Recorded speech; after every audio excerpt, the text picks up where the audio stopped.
سامنے آئے ہیں۔ عدل در حقیقت اللہ تعالی سبحانہ کی عظیم شان صفت ہے۔ ادھر ہزاروں نبی و مرسل، ادھر وہ تنہا کھڑے ہوئے ہیں۔ ادھر ہزاروں نبی و مرسل، ادھر وہ تنہا کھڑے ہوئے ہیں۔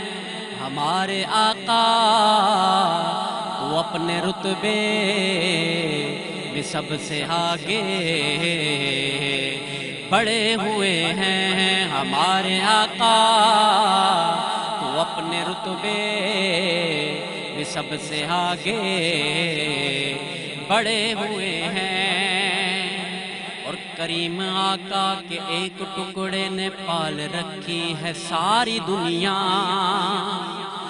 کریم آقا کے ایک ٹکڑے نے پال رکھی ہے ساری دنیا۔ جبھی تو شاہو گدا تمامی انہی کے در پر پڑے ہوئے ہیں۔ جبھی تو شاہو گدا تمامی انہی کے در پر پڑے ہوئے ہیں۔ اور گئے نہ ایک دن مدرسے لیکن جہاں کو سب کچھ سکھا دیا ہے۔ گئے نہ ایک دن مدرسے لیکن جہاں کو سب کچھ سکھا دیا ہے۔ کہاں سے پڑھتے وہ کس سے پڑھتے، وہ خود خدا سے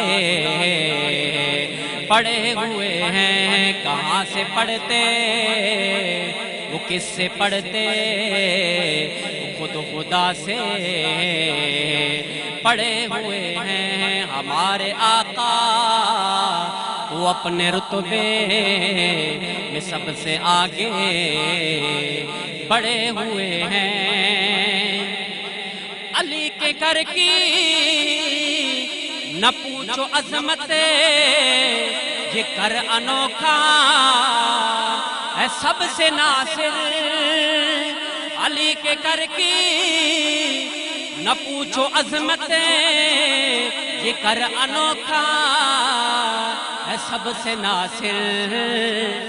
نبی کی زہرا کے در پہ قدسی سر جھکائے کھڑے ہوئے ہیں۔ نبی کی زہرا کے در پہ قدسی سر جھکائے کھڑے ہوئے ہیں۔ ہمارے آقا وہ اپنے رتبے میں سب سے آگے بڑھے ہوئے ہیں۔ اکرام الحسن صاحب، آپ کی آمد کا بہت شکریہ۔ آپ چکوال سے تشریف لائے، تو آپ یہاں خاص طور پہ رمضان کے لیے آئے؟ جی میں رمضان شریف کے لیے آیا ہوں یہاں پر۔ اچھا، جی تو بچپن سے شوق تھا نعت پڑھنے کا؟ جی بالکل یہی ہے کہ بچپن سے ہی گھر سے، ایک تو میرے والد گرامی ایک عالم دین ہیں، اچھا ماشاء اور اللہ، وہ خود بھی نعت پڑھا کرتے تھے، ماشاء اور انہی کو دیکھ کر پھر ہمارے چکوال کے الحاج خالد حسنین خالد صاحب ہمارے استاد ہیں، ان کو دیکھ دیکھ کر ماشاء شوق اللہ۔ پیدا ہے۔ تو یہاں جب کراچی تشریف لاتے ہیں تو کیسا وقت گزرتا ہے آپ کا؟ کراچی میں بس رمضان شریف کا مہینہ ہوتا ہے۔ رمضان شریف کے مہینے میں آپ کو پتہ ہے کہ ٹائم کا بڑی تو ایک تو رونقیں پتہ ہی نہیں ہے، اور اور مصروف کراچی ترین، والے ویسے بھی زندہ لوگ زندہ دل لوگ ہیں، زندہ دل ہیں، اچھا اور لگتا ہے ماشاءاللہ آپ کو؟ بڑا ہے نا، یعنی کہ ایک ماحول سا چکوال ہوتا کے ہے۔ روزوں میں مزہ آتا ہے یا کراچی کے روزوں میں؟ چکوال میں بھی ہے، لیکن جو کراچی کا ماحول ہے رمضان شریف کے مہینے میں جو دیکھا گیا ہے تو یہ اچھا کراچی سج جاتا ہے، سج جاتا اور ہے، ہر طرف بالکل۔ رمضان کا احساس دلایا جاتا جی ہے۔ بالکل یہاں کے نوجوان جس طرح سڑکوں پہ روزہ جی، کھلواتے ہیں، میں رات کو روشنیاں، دن، بہت بالکل میں نے انجوائمنٹ بہت زیادہ ہے دیکھا ماشاءاللہ۔ سحر ہو گئی، افطار ٹائم ہو گیا، خصوصاً جی باہر روڈوں کے اوپر بھی بڑا کافی رش ہوتا ہے، جی اور بالکل، ویسے بھی زندہ دل لوگ ہیں، ویسے بھی ہمارے مدارس کے ساتھ لوگ بڑا تعاون گھر کرنے والے والے مس نہیں کرتے آپ جب یہاں تشریف لاتے ہیں؟ وہ تو ہے کرتے ہیں، لیکن ان کو پتہ ہے کہ یہ جائے گا کراچی، کراچی ہے نا، منڈے نے ٹور جانا ہے۔ جی ناظرین، آپ دیکھ رہے ہیں پروگرام انوار رمضان زیبا شہناز کے ساتھ۔ ہم آپ کو بتائیں کہ ہمارے K21 کا اسکرین اپنے نمبر بھی آپ کو دکھا رہا ہے کہ آپ ہمیں ٹیلی فون بھی کر سکتے ہیں اگر اس پروگرام میں شامل ہونا چاہیں، کچھ جاننا چاہیں یا ہم سے باتیں کرنا چاہیں، کر سکتے ہیں، کیونکہ ہمارا جو ٹیلی فون لائن پہ بندہ بیٹھا ہے بڑا ایماندار ہے۔ آج ہم ویسے ہی اپنے موضوع پہ ہیں کہ ہم عدل اور انصاف کے بارے میں بات کریں گے، تو وہاں بڑا عدل ہے۔ اگر آپ ٹیلی فون کریں گے تو ایمانداری سے آپ کا فون ریسیو کیا جائے گا اور ہم سے بات کروائی جائے گی۔ اس وقت چونکہ ایک چھوٹے سے بریک کا ٹائم ہے، ہم بریک لے رہے ہیں۔ اگر آپ کا موڈ ہو اور ہماری باتیں سننی ہوں تو واپس آئیے گا کچھ لمحوں کے بعد۔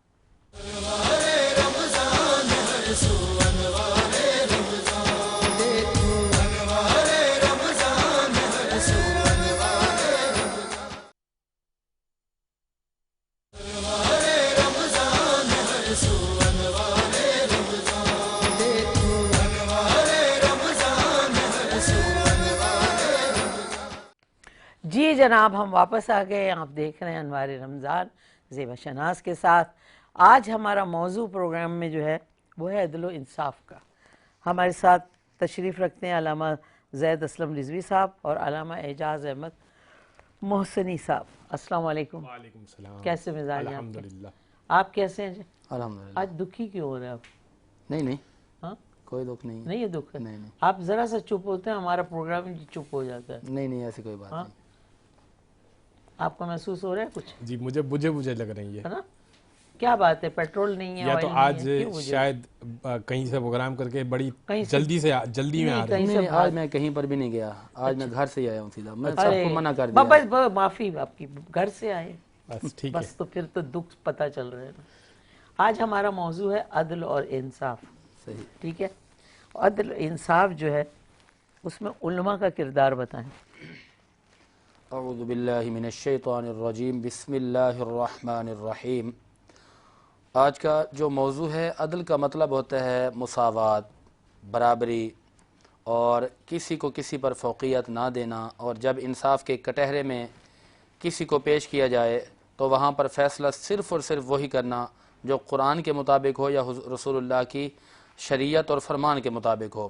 اور قرآن کریم کے اندر اس کے بارے میں آیا کہ اے دلو، تم عدل کرو، کیوں کہ ہوا اقرب للتقوی، یہ تقوی کے سب سے زیادہ قریب ہے۔ اچھا، اور تقوی کا مطلب ہوتا ہے رب سے ڈرنا۔ تو فرمایا کہ جب تم انصاف کرو گے تو تمہارے اندر تقوی آ جائے گا، اور جب تقوی آ جائے گا تو پھر ہدی للمتقین، کہ ہدایت تو ہے ہی متقین کے لیے، اور جب تقوی آ جائے گا تو قرآن کہتا ہے ان المتقین فی جنات ونہر، کہ متقین جو ہے وہ تو جنت میں ہیں، ایسی جنت جو نہروں والی جنت ہے۔ پھر فرمایا ان للمتقین عند ربہم جنات النعیم، کہ جو متقین ہیں، جو تقوی کرنے والے لوگ ہیں، ان کے لیے ان کے رب کے پاس نعمتوں والی جنت ہے۔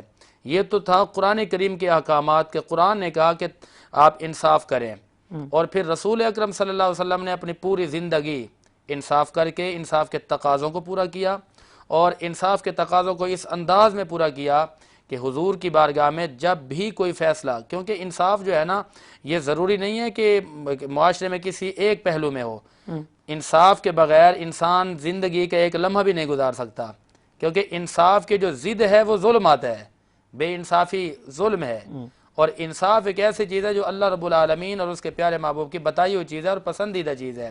صحیح، تو ہمارے پیارے نبی صلی اللہ علیہ وسلم کی بارگاہ میں صلی اللہ علیہ جب فیصلے آئے، کیونکہ مکہ کے بڑے بڑے سردار اور وہاں کے بڑے بڑے قریش کے سردار وہ اپنے آپ کو بہت اونچا سمجھتے، اور رسول اللہ صلی اللہ علیہ وسلم کا ایک میں چھوٹی سی جھلک بتا دوں کہ جب آپ اپنی محفل میں بیٹھا کرتے تھے تو اس محفل کی یہ خوبصورتی تھی، انصاف دیکھیے، یہ حکم ہوتا تھا کہ جو پہلے آئے گا وہ پہلے پائے گا، اور کوئی کسی کو اٹھائے گا نہیں۔ یہ میں مجلس کے انصاف کی بات کر رہا ہوں، کہ ایک مرتبہ ایسا ہوا وہ نہیں بدتمیزی ہوگی جو پیچھے سے کود کود کے لوگ آگے آتے یہ اس کے بارے میں تو رسول اللہ نے فرمایا کہ وہ کودنے والا شیطان ہے۔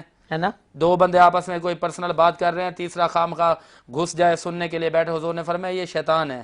اور کہیں پر لوگوں کی محفل بنی ہوئی ہے، گیدرنگ لگا کے بیٹھے ہیں، کوئی بغیر پوچھے بغیر اجازت لیے آ کے بیٹھ جائے، اس کے بارے میں فرمایا شیطان ہے، کودنے والے کے بارے میں فرمایا شیطان ہے۔ وہاں پر دربار لگا ہوا رسول اکرم صلی اللہ علیہ وسلم کا، تو میرے آقا کی بارگاہ کے اندر حضور کے سارے غلام بیٹھے ہیں. بے شک. بھئی قریش کے سردار ہے، انہوں نے کہا کہ ہم جائیں گے تو ہمارے لیے کوئی بڑا پروٹوکول ہوگا صحیح. اور ہمیں بڑا قرب خاص میں بٹھایا جائے گا. تو وہ جب آئے نا تو رسول اکرم صلی اللہ علیہ وسلم نے فرمایا کہ جس کو جہاں جگہ ملی وہ بیٹھا رہے. اگر میرے قریب کوئی غریب بیٹھا تو کوئی نہیں اٹھائے گا. صحیح ہے. یہ سردار ہوں گے تو اپنی جگہ ہوں گے، لیکن یہ وہ دربار ہے، یہاں پر بات ہوگی انصاف کی، یہاں پر بات ہوگی عدل کی. پھر یہی وہ تبلیغ، یہی وہ انداز میرے آقا کا جو چلا امت کے لیے. اور میرے آقا کے خلفاء کا دور آیا. آپ دیکھیں نا کہ خلفاء راشدین کا جب دور آتا ہے، جناب صدیق اکبر رضی اللہ تعالیٰ عنہ کا دور آیا تو انہوں نے اپنے اپنے انصاف کے تقاضے پورے کیے. عمر فاروق رضی اللہ تعالیٰ عنہ کا دور آیا تو عدل فاروقی آج تک لوگوں کو یاد ہے کہ وہ جب آپ نے انصاف کے تقاضوں کو پورا کیا، آپ وقت کے وزیر بنے، امیر المؤمنین بنے، تو آپ کے پاس جب ایک فیصلہ آتا ہے، فیصلہ کرنے کے لیے بیٹھتے ہیں اپنے بیٹے کے بارے میں، تو وہاں پر وہ بڑے ایمان افروز الفاظ ہیں اور ایمان افروز باتیں ہیں. یہ روایت ہے کہ گھر والی نے اور وزراء نے کہا کہ حضور آپ ذرا رحم کر دیں نا، رحم کی اپیل کی جاتی ہے. تو آپ نے فرمایا ایسا نہیں ہو سکتا. انہوں نے آپ کی جو اہلیہ تھی انہوں نے بڑی آفر کی کہ میں اتنا خرچ کر دوں گی، لیکن ان پر وہ جو شرعی حکم ہے نا، آپ تو وقت کے وزیر ہیں، آپ تو امیر ہیں، آپ چاہیں تو معاف کر دیں. آپ نے فرمایا کہ یہاں بات امیر کی نہیں چلے گی، یہاں بات چلے گی رب کے قرآن کی، محمد کے فرمان کی. تو پھر آپ نے وہ فیصلہ سنایا تو ان کو کوڑے لگوائے، فرمایا کہ یہ کیا جائے گا کیونکہ اس کے بغیر نہیں ہے. اور پھر جب دیکھا کہ بیٹے کا وقت اخیر چل رہا ہے، سینے سے لگایا اور ایک پیغام دیا کہ اے بیٹے جانا، جا کر محمد عربی کو میرا سلام کہنا اور میرے مصطفیٰ کریم حوض کوثر پر آپ کے لیے جام کوثر لے کے کھڑے ہوئے ہیں. علامہ صاحب، جو آپ نے ہمارا ماضی بتایا، جس طرح مسلمان کا ماضی ہے اور جس طرح کا عدل اور انصاف تھا، کیا آج عدل و انصاف ہے؟ اور اس میں مولوی کا یا مفتی کا یا علماء اکرام کا کیا کردار ہے؟ میں یہ جاننا چاہتا دیکھیں سب سے بڑا کردار تو یہ ہے کہ جو ہمارے پاس ایک طاقت ہے نا ممبر کی، اس ممبر پہ عدل و انصاف بیان کیا جائے، ہاں اس ممبر سے وفا کی جائے، انصاف کیا جائے. ہاں. جس مسلح پر ہم کھڑے ہوتے ہیں اس مسلح سے انصاف کیا جائے. اور پھر آج کے دور میں علماء کا کردار انصاف کے لیے یہ ہونا جب چاہیے. غلط فیصلے ہوتے ہیں تو علماء کا کوئی بالکل، کردار؟ یہ دیکھیں انصاف یہی تو ہے کہ انصاف جب بولتا ہے نا تو وہ ظلم کے آگے سارے نہیں جھکاتا. انصاف جب آتا ہے تو سامنے کتنا ہی بڑا ظالم کیوں نہ ہو وہ جھکتا نہیں ہے.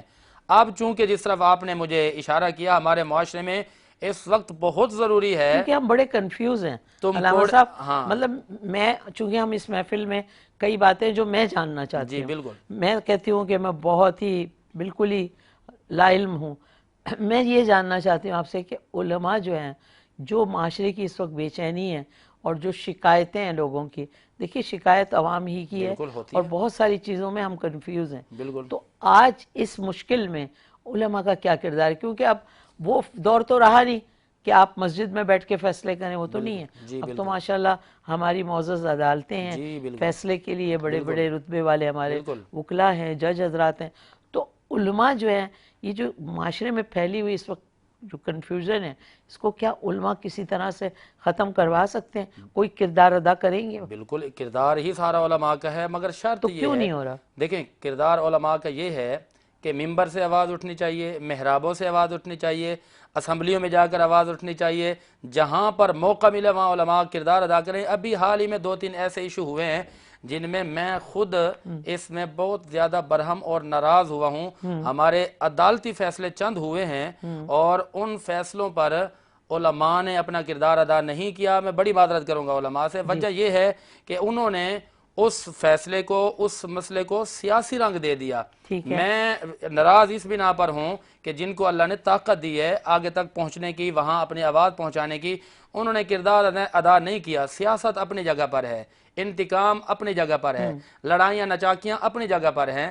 تو کیا ابھی جو حال ہی میں ایک مسئلہ اٹھا ہے ہمارے ایک بہت ہی بڑی سیاسی جماعت کے سربراہ کے بارے میں، دیکھیں ان سے اختلافات اپنی جگہ ہیں، ہر بندہ اختلاف رائے رکھتا ہے، لیکن علماء کا کردار یہاں پر یہ ہونا چاہیے تھا کہ خبردار کہ آپ جج صاحب آپ کس طرح فیصلہ کر سکتے ہیں قرآن کے خلاف، آپ کس طرح فیصلہ کر سکتے ہیں محمد مصطفیٰ کی شریعت کے خلاف.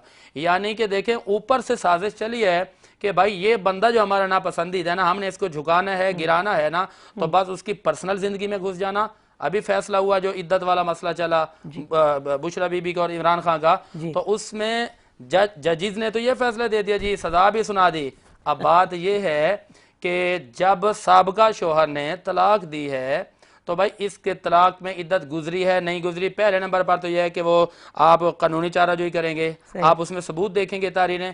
اس کے بعد قرآن نے اور حدیث نے یہ کہا ہے کہ آپ اس خاتون سے پوچھیں گے کہ جی آپ بتائیں عدت گزر گئی ہے، اچھا خاتون کہہ دے جی عدت گزر گئی ہے، اس کا بیان مانا جائے گا۔ اگر آپ کو لگتا ہے کہ جی اس کے بیان میں تضاد ہے تو پھر ہمارے ہاں یہ ہے کہ اس سے حلف لیا جائے گا۔ بھائی آپ قرآن اٹھا کے کہہ دیں، آپ قرآن حدیث کی قسم کھا کے کہیں، تو وہ بیچاری نے قسم بھی کھائی، حلف بھی دیا، ثبوت بھی دیے، اس کے باوجود بھی بات تو اتنی تھی نا کہ جی ہم نے اس کو کسی نہ کسی طرح سے پریشان کرنا ہے، گرانا ہے۔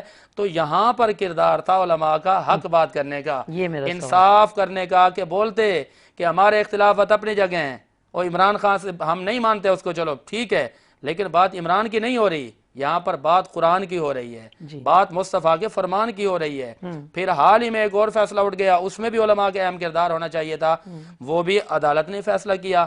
قادیانیوں کے بارے میں جب بات آئی تو انہوں نے قادیانی جو کہ کئی عرصے سے جیل میں تھا، اچھا اس کو تبلیغ، اس کو اپنے اشاعت دین کے لیے انہوں نے اجازت دے دی، جبکہ دین سے ان کا کوئی واسطہ نہیں ہے۔ ہمارے آئین کے اندر، ہمارے آرٹیکل کے اندر، ہمارے پاکستان کے قانون کے اندر یہ ساری باتیں موجود ہیں کہ نہ یہ مسلمان اپنے آپ کو کہلوا سکتے ہیں، اور نہ ہی یہ اپنے مذہب کو دین کہہ سکتے ہیں، نہ یہ مسلمان ہیں، نہ یہ اپنی عبادت گاہوں کو مسجد بنا سکتے ہیں، نہ وہ مساجد کہہ سکتے ہیں، نہ ہی یہ کتابیں لکھ کر آگے بانٹ سکتے ہیں۔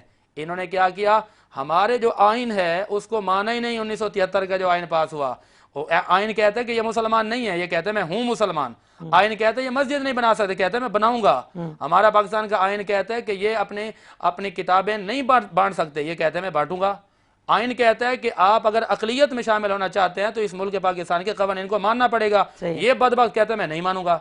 اچھا جب وہ ہر چیز میں کہتے ہیں میں نہیں مانوں گا، اس کے باوجود بھی فیصلہ سنا دیا جاتا ہے کہ ٹھیک ہے جی ان کے ساتھ نرمی کی جائے، لا اکراہ فی الدین، جی دین میں کوئی زبردستی نہیں ہے، پہلے دین میں تو داخل ہوں، پہلے اسلام میں داخل تو ہوں جس کو آپ اتنی ساری رعایتیں دے رہی ہیں۔ تو میں سمجھتا ہوں کہ یہ دو ایشو بڑے کرنٹ ایشو ہیں، اس پر کردار ادا کرنا چاہیے۔ اور وہ لوگ جو اسمبلیوں میں بیٹھے ہیں انہوں نے بھی کلمہ نبی کا پڑھا ہے، ان کو بھی تھوڑی سی غیرت ایمانی آنی چاہیے، شرم آنی چاہیے کہ جب نبی کی بات ہو، بھائی قرآن کے خلاف بات ہوتی ہے، میں اگر میرے کوئی سیاسی معاملات ہیں تو میں کہوں کہ میں فلاں کے لیڈر کو نہیں مانتا، یار نہ مانو، آپ سب کا ہم سب کا ایک ہی لیڈر ہے جن کا نام محمد رسول اللہ ہے، کم از کم ان کی شریعت کو تو مانیں۔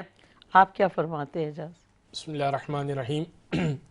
میں تو یہ فرماتا ہوں کہ اولاً تو اب جو عدالتیں فیصلے دے رہی ہیں، علماء کا کیا کردار ہوگا، وہ تو اگر قرآن نے چور کو ہاتھ کاٹنے کی سزا مقرر کی ہے تو عدالت کا یہ فیصلہ ہے کہ اس کو 7 سال کی جیل کی سزا ہے، صحیح، تو اس کا تو فیصلہ ہی مختلف ہے، اس کا تو فیصلہ ہی وہ فیصلہ نہیں ہے جو محمد عربی کا فیصلہ ہے۔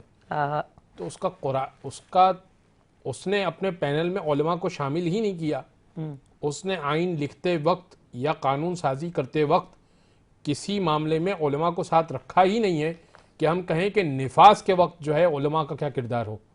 جب قانون سازی کی جائے، جب کوئی بھی آپ قرارداد پیش کرنا چاہ رہے ہیں، کوئی قانون پیش کرنا چاہ رہے ہیں اور اس کو منظور کرنا چاہ رہے ہیں، کم از کم جہاں پر اتنی بڑی تعداد ہوتی ہے جو نمائندگی کر رہی ہوتی ہے، سینٹ میں بیٹھی ہوتی ہے، مسلمان سب بیٹھے ہوتے ہیں، وہ کسی عالم سے اور جو اس وقت وہاں پر موجود ہوں سینٹ میں، ظاہر ہے کہ ہر فرقے کا کوئی نہ کوئی نمائندہ ہوتا ہے، وہاں پر اس سے تو ویریفائی کروائیں کہ بھائی یہ ہم نے قانون پاس کرنا ہے، آیا یہ قرآن و حدیث کی روشنی میں یہ ویلڈ بھی نہیں، اکثریتی رائے سے منظور ہو گیا، اکثریتی رائے سے وہ غلط چیز بھی منظور ہو گئی تو ہو گئی، اب وہ قانون کا حصہ بن گئی، اور قانون کے حصے کے بعد اب وہ فیصلے بھی اسی پر دار و مدار رکھتے ہیں، دین کا یا تو پھر علماء کیا کر سکیں گے؟ کردار ہے ہی نہیں۔ اب اگر ہم احتجاج کریں گے تو وہ کہیں گے کہ قانون کا حصہ بن چکا ہے، قانون سازی کرتے وقت عالم کو اپنے شامل کیوں نہیں کیا؟ شامل نہیں ہے، عالم کو شامل جب آپ نے کیا نہیں قانون سازی کرتے وقت، تو اب جب قانون کے نفاذ کا وقت ہے، اگر ہم اب احتجاج کریں بھی تو ہمارا فائدہ نہیں ہے اس احتجاج کرنے کا، وہ کہیں گے کہ آپ اس وقت کہاں تھے, آپ جب ہم قانون پاس کر رہے تھے آپ اس وقت کہاں تھے. تو اگر ہم اس وقت کہتے ہیں تو اس وقت آپ کہتے ہیں کہ آپ جو ہے وہ اقلیت میں ہیں, آپ فقہ جعفریہ کے ہیں, آپ جو ہے وہ آپ کا بندہ ایک ہے, آپ حنفی ہیں, آپ کا سینٹ میں اتنے بندے ہیں اس میں ایک ہے. بھائی ایک بندہ ہو, دو بندے ہو, بات یہ نہیں ہو رہی. بات یہ ہو رہی ہے کہ ہم ویریفائی کر سکتے ہیں کہ یہ چیز صحیح ہے یا غلط آپ پاس کر رہے ہیں قانون. آپ دونوں جیتے رہیے, کیونکہ بات وہی ہوتی ہے کہ کسی بھی پلیٹ فارم سے ہم بات کریں, اگر ہم حق بات کرتے ہیں, اور آپ لوگ جس طرح رب کریم نے آپ کے سینوں میں قرآن کو بھی اتارا, آپ نے علم کی دولت سے بھی اپنے کو مالا مال رکھا, اور پھر آپ انصاف کی بات بھی کہتے ہیں, تو ہمارے یہاں اسی چیز کی تو کمی ہے عدل اور انصاف میں, کیونکہ لوگوں کو پتہ ہی نہیں ہے. بالکل. علامہ صاحب عدل اور انصاف کا فرق بتائیں.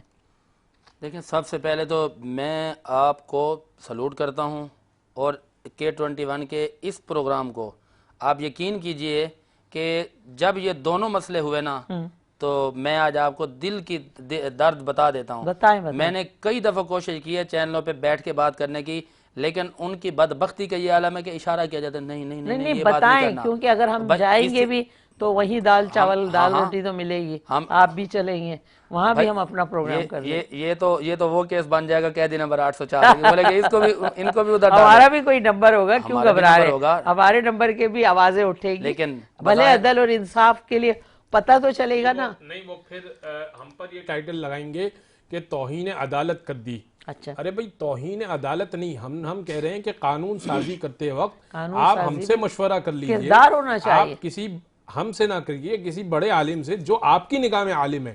آپ صرف لاء کی کتاب پڑھے ہوئے ہیں, آپ قرآن حدیث نہیں پڑھے ہوئے. علامہ صاحب آپ یہ بھی تو دیکھیں نا کہ جو ہمارے رسول پاک صلی اللہ علیہ وسلم سے جو زمانے سے آیا کہ کس طرح بیٹھتے تھے, فیصلے ہوتے تھے, بات ہوتی تھی, اور کون تھے, علماء اکرام ہی فیصلے کرتے تھے.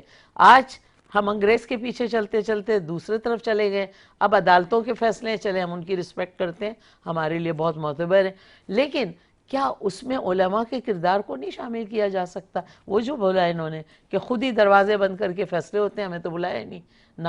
آپ نے بھی یہی فرمایا کہ اس میں کوئی بھی شریک نہیں ہے, فیصلے ہو گئے, اگر آپ نے آواز اٹھائی تو پھر وہ آپ کے لیے تو مشکلات ہی جی بالکل ہے نا. جبکہ ہمارا دین ہمیں کہتا ہے کہ انصاف کا تقاضا ہے کہ عدل اور انصاف کے لیے کردار ہونا چاہیے, کیونکہ ہم مسلمان ہیں اور ہماری تاریخ یہ بتاتی ہے کہ عدل اور انصاف جو تھا وہ بڑا اہم تھا, اور بڑے بڑے کردار تھے اس میں اسلامی جو عدل اور انصاف کو قائم رکھتے تھے. عدل اور انصاف کا فرق نہیں سمجھ آتا. دیکھیں, اس میں عدل جو ہے یہ ہے عربی زبان کا لفظ, ٹھیک ہے, اور انصاف ہمارے یہاں اردو میں زیادہ تر استعمال کیا جاتا ہے. ٹھیک ہے, عدل کا جو معنی بیان کیا گیا ہے ابن منظور نے لسان العرب میں بیان کیا, اور وہ دیگر جو لوگ ہیں لغتیں بیان کرنے والے, انہوں نے کہا کہ عدل کا مطلب ہے برابری. عدل کا مطلب برابری, ٹھیک ہے, مساوات, یعنی ایک چیز کو برابر مطلب ہر ایک کا فیصلہ ایک جیسا, کسی کو اوپر نہیں کیا جائے. بالکل بالکل. دیکھیے اس وقت ہم یہی کنفیوژن میں, بالکل بالکل, ہمارے جو دل ہے نا آدھے جو بولنا چاہتے ہیں بولتے نہیں ہیں, وہ جو آپ نے کہا نا منع کر دیتے ہیں. جی جی بالکل. اور پھر اسی طرح جب ہم اپنے گھر میں سوچتے ہیں کہ ہم کچھ بولیں, نہیں اس پہ بات نہیں کرنا, اسی طرح ہم کسی ادارے میں ارے نہیں اس پہ نہیں بات کرنا.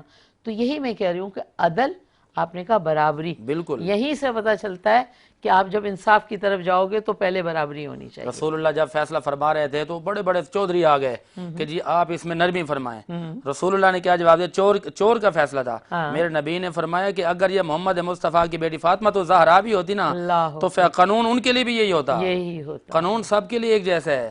ہمارے ہاں میں آپ کو ذرا تھوڑا سا لے جاؤ نا, 1935 36 37 کا جو دور ہے, اس وقت جو مسلم لیگ ایک وجود میں آئی تو کیا تھا, اس وقت حکومت ہی گوروں کی, اور وہ ہندوستان پاکستان کا تو نام ہی نہیں تھا نا اس وقت. اس وقت علماء اکرام نے کردار ادا کیا, ٹھیک ہے, علماء اکرام نے ایک آواز اٹھائی, بھائی ہمیں ایک ایسی جگہ, ایک ایسی دھرتی چاہیے جو کہ جہاں سے پتہ چلے کہ یہاں مسلمان رہتے ہیں. جب 35 36 کے اندر وہ مسلم لیگ وجود میں, ان کو بڑی شکست ہوئی. شکست کے بعد انہوں نے جو ایک قرارداد پیش کی, پاکستان کے بارے میں قرارداد پیش کی اسمبلی کے اندر, جس کو ابھی 3 دن پہلے ہم نے 23 مارچ کو منایا. تو وہ جو قرارداد پیش کی تھی نا, اس کا پس منظر کیا تھا؟ اس کا پس منظر یہی رکھا گیا کہ خدا ایک ہے, خدا ایک ہے، اس کا نبی ایک ہے، بے شک۔ جس دھرتی پہ ہم رہتے ہیں اسی کے بندے ہیں، فیصلہ ہم اسی کا مانیں گے، اللہ حاکمیت صرف اسی کی ہے۔ پھر انہوں نے کہا کہ ہمارے دلوں پر، ہماری رعایا پر، ہمارے وطن پر فیصلہ وہ ہوگا جو رب کے قرآن کے مطابق ہوگا یا نبی کے فرمان کے مطابق ہوگا۔ یہ قرارداد انہوں نے پیش کی۔ پھر یہ معاملہ چلتا رہا، چلتے چلتے پھر وہ قراردادیں چلتی رہیں، وہ آزادی کی وہ ریلیاں نکلتی رہیں، قائد اعظم محمد علی جناح کے ساتھ پیر سید جماعت علی شاہ صاحب جیسے عظیم شخصیت جو سادات بھی ہیں، حضور کی اولاد بھی ہیں اور عالم دین بھی ہیں، انہوں نے کردار ادا کیا۔ ان کو رسول اللہ خواب میں آئے، پیر جماعت علی شاہ صاحب جو میرے مرشد گرامی کے والد گرامی ہیں، ٹھیک ہے نا، وہ علی پور سیدہ شریف میں آج بھی ان کا مزار موجود ہے۔ ان کو رسول اللہ خواب میں آئے کہ اے جماعت علی، جاؤ محمد علی جناح کے ساتھ تعاون کرو، ان کے ساتھ مدد کرو اور یہ چیزیں جا کے گفٹ کرو۔ مسلح دی اور مسلح پیش کیا، آپ نے تسبیح پیش کی، قرآن پیش کیا، آپ نے فرمایا اے قائد اعظم، اے محمد علی جناح، اس وقت محمد علی جناح تھے، کیا نام تھا ان کا؟ پیر سید جماعت علی شاہ، پیر سید جماعت، جی ان کو کہتے ہیں امیر ملت کا، ان کو لقب دیا گیا ہے کہ ملت کے سردار، وہ جانماز دی بالکل، اور قرآن دیا، قرآن لے کر گئے۔ اے محمد علی جناح آپ یہ لیں، آپ قدم بڑھائیں، ہم آپ کے ساتھ کھڑے ہوئے ہیں۔ تو اس وقت علماء کرام نے، سادات کرام نے، حضور کی اولاد نے بڑا کردار ادا کیا۔ پھر اتنی آن تک محنتوں کے نتیجے میں پاکستان ہمارے وجود میں آیا، اور کیا کہا تھا انہوں نے کہ بھائی یہاں حاکمیت اور فیصلے صرف اللہ کے قرآن اور محمد کے فرمان کے مطابق ہوں گے۔ اور پھر باقاعدہ جب آئین لکھے گئے، آرٹیکل موجود ہیں، آج آئین کے اندر کیا محمد علی جناح کے کئی خطبات ہیں، آج بھی موجود ہیں، ان کے اندر بعض ساری کی ساری یہ لکھی ہوئی ہے کہ فیصلہ قرآن اور نبی کے فرمان کے مطابق ہوگا۔ پھر ابھی حال ہی میں ایک اور زیادتی ہو رہی ہے جہاں عدل و انصاف نہیں ہو رہا، فلسطین پر زیادتی ہو رہی ہے، جبکہ ہمارے آئین کے اندر آئین کا آرٹیکل 40 ہے۔ قائد اعظم محمد علی جناح نے کیا فرمایا تھا کہ پاکستان ایک واحد ملک ہے کہ جن کے اندر یہ قانون پاس کیا جا رہا ہے کہ اگر پوری دنیا کے اندر کہیں پر بھی مسلمان قوم مظلوم نظر آئے گی یا مسلمان قوم کو دبایا جا رہا ہوگا تو یہ پاکستانی قوم اور پاکستان کے بڑے بڑے حکمران یہ ان کی مدد اور ان کا ساتھ دینے میں کبھی بھی پیچھے نہیں ہٹیں گے، ہچکچاہٹ کا شکار نہیں ہوں گے، اور ڈریں گے بھی نہیں ڈریں گے۔ آج آپ دیکھ لیں کیا انصاف ہو رہا ہے، اور عالمی طور پر عدالتیں دیکھیں۔ اب آپ نے خود ہی جملہ بولا انصاف کا، عدل آپ نے بتا دیا، تو انصاف بتائیے۔ انصاف بھی یہی ہے، دونوں قریب المانی ہیں، یعنی کہ ہم عربی میں کہیں تو اس کو کہتے ہیں عدل، اسی عدل کو ہم اگر اردو میں اپنی زبان میں کہتے ہیں تو کہتے ہیں انصاف۔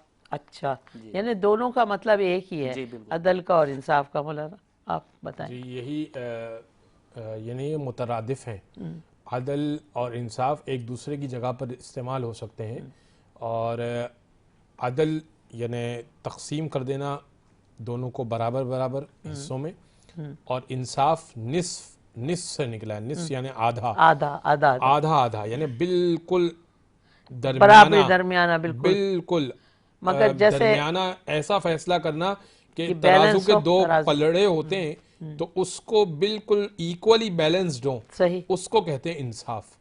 تو یہ عدل اور انصاف ایک ہی بات ہے۔ عدل الہی کیا ہوگا مولانا؟ اللہ تبارک و تعالی عدل الہی یہ ہے کہ ہمارے اوپر جو بھی احکامات آئے ہیں نا، اب دیکھو قرآن کریم کی سورہ آل عمران کی آیت نمبر 200 ہے، لا یکلف اللہ نفسا الا وسعها، رب کا انصاف دیکھیں۔ کون سے سپارے میں؟ یہ پارہ نمبر 3 ہے، اور سورت نمبر بھی 3 ہے، اچھا، پورے قرآن کی سورت نمبر 3، اس کا نام ہے آل عمران، تیسرا پارہ ہے، اور نہیں سورت البقرہ کی آخری آیت ہے یہ، سورت البقرہ کی آخری آیت ہے، یہاں پر ہے لا یکلف اللہ نفسا الا وسعها۔ اللہ کا عدل دیکھیں، اللہ فرماتا ہے کہ اللہ تعالیٰ کسی بھی انسان کو زیادہ تکلیف نہیں دیتا مگر اس کی طاقت کے مطابق، یہ رب کا انصاف ہے۔ حالانکہ بندہ گناہ کرتا ہے، رب اس کو اتنی سزا دیتا ہے جتنی وہ برداشت کر سکتا ہے۔ اچھا، اللہ کی ذات کو عدل کے دو اصولوں پہ ہی کیوں رکھا گیا؟ اللہ کی ذات کو، اللہ کی ذات تھی نا، اس کو عدل کے اصولوں پہ کیوں رکھا گیا کہ بس یہی جز ہے، عدل ہی جز ہے؟ دیکھیں اس کی سب سے پہلی بات تو یہ ہے کہ اس کی اہمیت کو اجاگر کرنا ہے۔ اچھا، کیونکہ رب العالمین نے انصاف قائم رکھا، انصاف کر کے بتایا، قرآن کے اندر فرامین فرمایا کہ عدل ایک ایسا اہم ترین جز ہے کہ جس کے بغیر معاشرہ قائم ہو ہی نہیں سکتا، جس کے بغیر قومیں نہیں رہ سکتی، جس کے بغیر ریاستیں چل ہی نہیں سکتی۔ مطلب یہ دین کا ایک ایسا اہم ترین جز ہے، اور ایسا جز جو کہ کل کے مقابل میں ہیں، یہ خالی جز نہیں کہیں گے، کیونکہ ہر معاشرہ یہ عدل و انصاف کے بغیر نہیں چل سکتا، جب تک انصاف نہیں ہوگا معاشرہ چل ہی نہیں سکتا۔ اور دین نے اسی کو بیس بنایا کہ جب تک عدل نہیں ہوگا، انصاف نہیں ہوگا۔ خوبصورت مولا کائنات کی خوبصورت حدیث ہے، جی جی، مولا نے فرمایا معاشرہ کفر کے ساتھ تو چل سکتا ہے بے شک، مگر ظلم کے ساتھ نہیں ظلم کے ساتھ نہیں چل سکتا۔ آپ کافر حکومت میں تو رہ سکتے ہیں مگر آپ ظالم حکومت کے ساتھ نہیں رہ سکتے۔ اور رہ رہے ہیں بہت سارے لوگ کافر حکومت میں اطمینان سے رہ رہے ہیں، لیکن معاشرہ جو ہے وہ ظلم کے ساتھ نہیں رہ سکتا۔ تو آپ کیا سمجھتے ہیں یہ جو ہماری بے چینی، بے قراری ہے، یہ کیا ہے؟ یہ ظلم ہے یا عدل ہے، یہ انصاف ہے، کیا ہے؟ کیا محسوس کرتے ہیں؟ کیونکہ آپ لوگ تو علماء دین ہیں، آپ لوگوں کے اندر تو خزانے چھپے ہوئے ہیں۔ کیا آپ لوگوں کی آنکھیں کون سے روشن چراغوں کو دیکھ رہی ہیں یا چراغوں کو بجھا ہوا دیکھ رہی ہیں؟ بطور سٹیزن آپ بات کر رہے ہیں کہ یہاں پر جو سٹیزن پریشان ہے نا، کنفیوز ہے۔ دیکھیے ایک طرف کنفیوز کیا ہے کہ ہمیں اطمینان نہیں ہے، انصاف سے ہمیں اطمینان نہیں ہے، ہمارا دل نہیں مان رہا کہ یہ انصاف ہے۔ یعنی میری تو ایج ہے، آپ کے دل کو بھی اطمینان نہیں ہوگا، اسکول کے بچے کو نہیں ہے اطمینان، ٹھیک ہے؟ کیوں؟ بے چین ہے، اطمینان نہیں ہے کہ ہمارا عدل صحیح ہے، انصاف صحیح ہے، فیلنگ ہی ہمارے اندر نہیں ہے۔ تو آپ لوگوں کے پاس جو قرآن کا علم ہے، بچے کو یہ پتا ہے کہ اگر میرے برابر والے بچے نے پینسل توڑ دی اور میں نے جا کر ٹیچر کو شکایت کرنی ہے اور وہ کسی بڑے گھر سے تعلق رکھتا ہے تو ٹیچر نے چپ چاپ کر کے مجھے بٹھا دینا ہے۔ جب یہیں سے بچے کو یہ ذہنیت بنا دی گئی ہے تو وہ کیا اعلیٰ سطح پر وہ شکایت لے کر جائے گا؟ بچے کو پہلے سے ہی ہم نے یہ سمجھا دیا ہے کہ بیٹا یہاں پر صرف امیر کا چرچا اور بول بالا ہے، پیسے سے تمہارے حق میں بات آ سکتی ہے۔ اگر تمہیں بڑی گاڑی لینے آتی ہے، اگر تمہارے اچھے بینک بیلنس والے ماں باپ ہیں تو تمہارے فیور میں بات جائے گی۔ اگر تو تمہیں لیوز بھی چاہیے تو تمہارے والدین اگر اچھا ڈونیشن یہاں اسکول میں دیتے ہیں تو تمہیں لیوز بھی مل جائیں گی۔ ایون تمہارے لیے الگ سے پیپر بھی ارینج ہو جائے گا، باقی بچوں کا پیپر ویسے ہو رہا ہے لیکن اگر تمہیں لیوز چاہیے، تمہارے ماں باپ کہیں گھومنے گئے ہوئے تو تمہارا الگ سے پیپر بھی ارینج کر دیا جائے گا بعض اسکولوں میں۔ لیکن اگر جو ہے وہ تم کسی غریب گھرانے کے ہو تو نہیں بھائی، تم ایبسنٹ ہے تو ایبسنٹ ہے، اب ریپیٹ کرو۔ تو نیچے طبقے سے جو ہے وہ مسئلہ ہے تو ہم کیا اوپر طبقے کی شکایت کریں؟ تو اس ماحول میں جو ہے وہ عدل و انصاف تو نہیں۔ میں ایک بغیر جج کا نام لیے ہوئے، دنیا میں بہت نامور جج ہے وہ ایک ان کے پاس ہینڈی کیپ اولاد بھی ہے ان کی، نہیں ایک پیرنٹ آیا ان کے پاس، اچھا، ان کے اوپر ٹکٹ تھی یعنی رانگ کار پارکنگ کی ٹکٹ تھی اور چالان تھا۔ تو ظاہر ہے کہ یہ چالان بھی عام طور پہ عدالت ہی ٹیکل کرتی ہے۔ تو اس سے وجہ پوچھی جج نے وجہ پوچھی کہ آپ کی رانگ کار پارکنگ ہے، اور وہ 96 ایئرز کا بوڑھا آدمی تھا جس کے اوپر یہ چارج تھا کہ رانگ کار پارکنگ اس نے کی ہے۔ تو اس نے کہا کہ میں نے رانگ کار پارکنگ اس وجہ سے کی ہے کہ میرا بیٹا ہینڈی کیپ ہے اور میں اپنے بچے کو بلڈ لگوانے آیا تھا اور میرا بچہ جو ہے 63 ایئرز کا ہے، اچھا، اور میں جو ہے وہ اپنے بچے کو خود گود میں اٹھاتا ہوں، وہ خود 96 ہے، بچہ 63 ایئرز کا ہے، بیٹا 63 ایئرز کا ہے، اور میں اس کو خود گود میں اٹھا کر، اس وقت وہ بہت زیادہ بیمار تھا تو میں نے غلط جگہ پر پارک کر دی اور فوراً بھاگا ہاسپٹل، تو جو ہے وہ میرا چالان کٹ گیا۔ تو جج نے کہا کہ آپ چونکہ اس ایج میں بھی اپنے بچے کا خیال رکھ رہے ہیں، لہٰذا وہ کچھ $50 یا $100 کی کچھ ٹکٹ تھی تو ویو کر دی، اس کو معاف کر دی۔ اگر یہ سلسلہ ہو کہ اس سے پوچھا جائے کہ کیا وجہ تھی کہ تم نے رانگ کار پارکنگ کی، اس نے بتایا کہ یہ ریزن تھا، اس کو معاف کر دیا، یہ اس سطح پر اگر سلسلہ ہو تو یہ معاشرے اس طرح ترقی کرتے ہیں۔ لیکن یہ جو آپ نے بیان کیا ہے یہ پاکستان کا تو ذکر ہی نہیں ہے، تو آپ وہاں کا کر رہے ہو جہاں سکون ہے، جہاں خود لوگ اپنے ملک اپنے شہر کو سنوارتے ہیں۔ ہم تو اپنے شہر کو خود ہی گندا کر رہے ہوتے ہیں، اپنے شہر میں خود ہی کچرا بھی ڈال رہے ہوتے ہیں۔ آج ایک دوست کے ساتھ جانا ہوا، اتفاق ہوا کہیں